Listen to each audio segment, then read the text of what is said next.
I mean, today is actually a sort of interesting time and place to start because I just spent the last couple of days feeling dreadful, like, because Thursday, Friday, Saturday nights, I was out 3 nights in a row. Wow.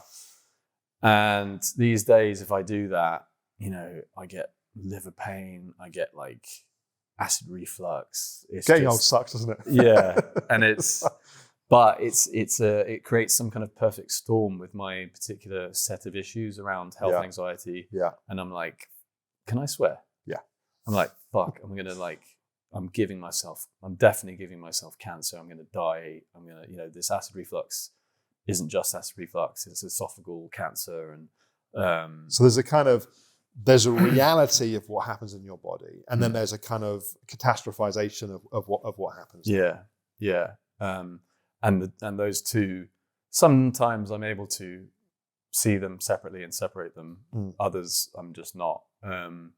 And it can change from day to day, or I can be in one state for weeks on end, even months, without any break, and just being convinced until I, get some kind of medical test done that proves otherwise. And does that always work? Because I know sometimes people with health anxiety that even when they get a test result, there can be, well, the test was wrong, or the test isn't 100% accurate, or does that generally tend to dampen it? It tends to work. Yeah. Okay. Which in itself is a problem, right? Because then you feel you need the test. Yeah. And the doctors, my long-suffering doctors, who know me, are like, look, every time I send you for these tests, it's enabling your problem, and but it's such an insidious problem because it's like a doctor and doctor or no one else can tell you that there's never going to be something real going on. So it's like,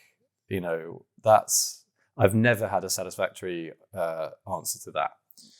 But also the challenge is when it comes to this kind of health anxiety, you can never think your way to a feeling of certainty, right? So what happens is one thinks about all the worst case scenarios. What if this? What if that? I'll get this test. But that there is no resolution to that anxiety on a cognitive level because there's always a comeback, right? There's always if I do this.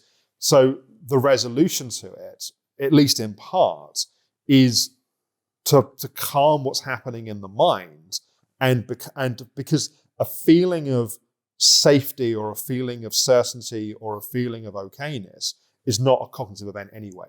It's a feeling one gets in their body. The problem is the more activated you get, the more worried you get, the more your mind speeds up. It's almost like what I call like radio station anxiety. You tune into a certain frequency of thinking, and almost whatever you think about turns into anxiety because that's how you kind of your brain gets wired up. Yeah.